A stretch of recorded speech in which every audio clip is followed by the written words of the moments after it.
ayer y hoy,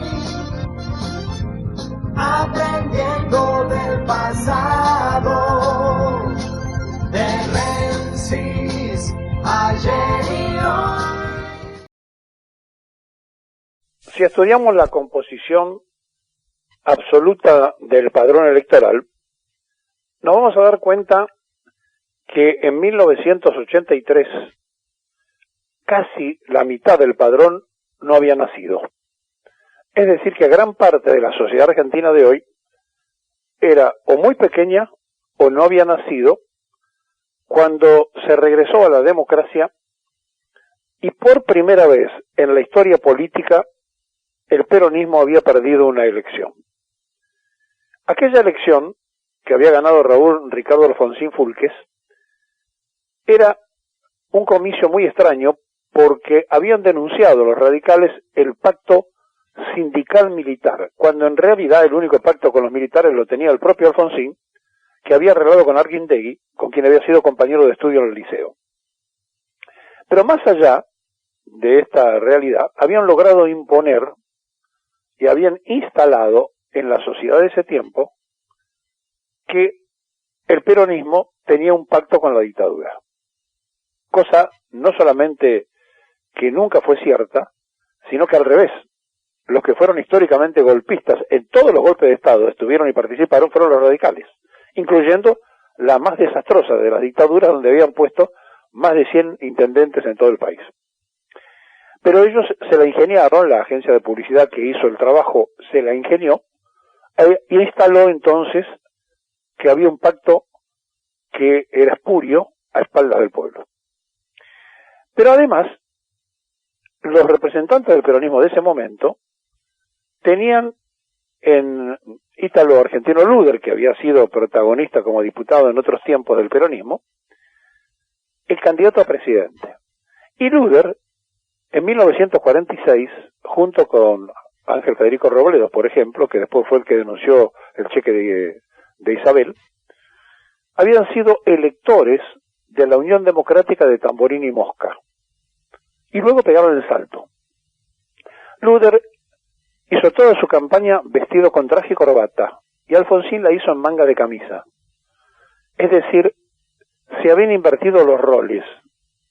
Luder volvía a su viejo atuendo histórico que nunca dejó, de bien presentado, pero que era de la época de la Unión Democrática, y Alfonsín se quería ayornar con un discurso pseudo de izquierda para ver si cautivaba a las masas y a los más jóvenes.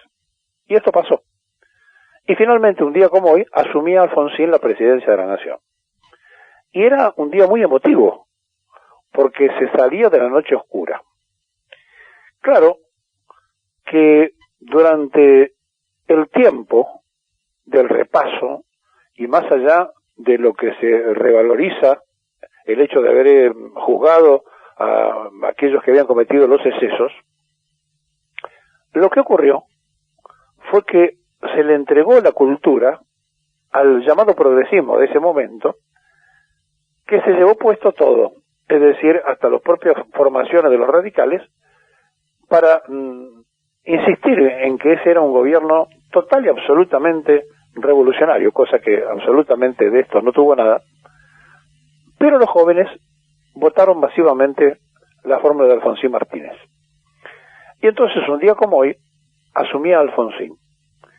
Pero había un pueblo triste, porque el pueblo trabajador se había repartido. Muchos de ellos habían votado a Alfonsín porque habían comprado aquello que se había instalado del pacto militar sindical. Bueno, lo cierto y lo real es que un día como hoy juraba Alfonsín y después empezaba una serie de juras interrumpida, en el caso de dos presidentes, Menem, que tuvo que hacerse cargo 6 meses antes del gobierno del propio Alfonsín, que renunció, y el caso de Kirchner, que fue consecuencia de 3 presidentes anteriores después de la crisis que dejó de la Rúa, que son los que no asumieron un día como hoy. Pero después tenemos a Alfonsín, a De la Rúa, a Cristina, a Macri y a Alberto Fernández asumiendo un día como hoy. Y entonces hoy se va a realizar en la Plaza de Mayo lo que llaman la fiesta de la democracia. Ayer cenaron en Olivos el expresidente de Brasil, Lula, Cristina y el presidente. Pero la verdad es que han cometido un error quizá solamente aceptable porque la mayoría de ellos no habían nacido. La Cámpora no convocó a la CGT para la organización del acto, dijo que ellos eran los que se hacían cargo de todo. La CGT entonces contestó con un comunicado que si bien apoyan toda demostración democrática mandarán delegaciones y gremios por su cuenta, pero que no irá en forma oficial porque en realidad fue desplazada, no fue invitada. ¿Y por qué no la invitaron? Por esa vieja puja que tiene Cristina Fernández con los dirigentes sindicales, sin darse cuenta o dándose cuenta que Néstor Kirchner, una de las cosas que supo hacer fue mantener el diálogo con esos sectores y resolver algunos problemas. Claro, si lo vemos del lado de los sindicalistas, tienen motivos para estar más que ofendidos porque no tienen representatividad en las listas electorales y ellos, además, no tuvieron nada que ver con la derrota que sufrió el Frente de Todos en este tiempo. Y entonces los dirigentes sindicales que se pusieron, que los eligió Cristina, son o dirigentes que representan un pensamiento comunista, o son dirigentes que son radicales, o son dirigentes, pero no son peronistas, pero ocupan el cupo de la representación gremial, salvo alguna honrosa excepción que sí lo son. Y esto no solamente molestó en su momento y en su forma, sino que además, con todos los cuestionamientos que se le hace constante y permanentemente a la dirigencia sindical, tienen que tener en claro los chicos de la Cámpora y en general todos los que organizan lo de hoy, que si hubo alguien que hizo la fuerza necesaria para que terminaran las dictaduras en la Argentina, fue el movimiento obrero organizado.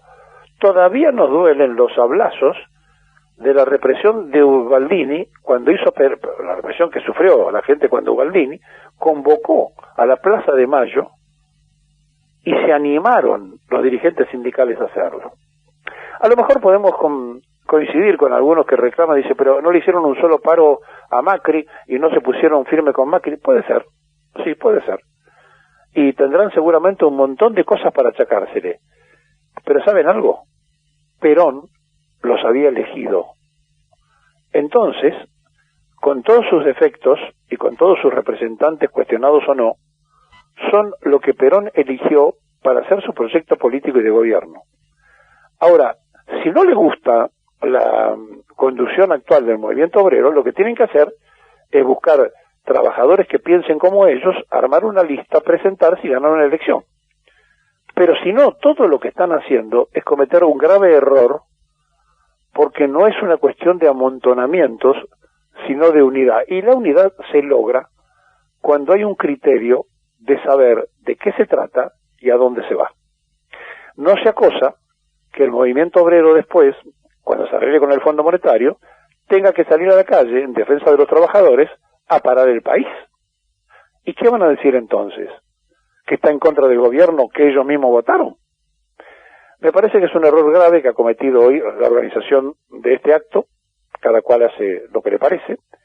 La CGT sacó un comunicado diciendo que ellos habían puesto tiempo y sangre, cosa que es cierto, durante los procesos de la dictadura, y podemos coincidir o no coincidir con los cuestionamientos de algunos dirigentes.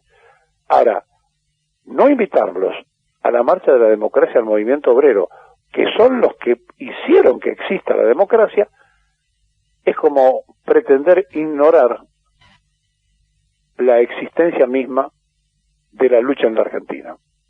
Para mí, esto va a tener consecuencias políticas y ojalá me equivoque.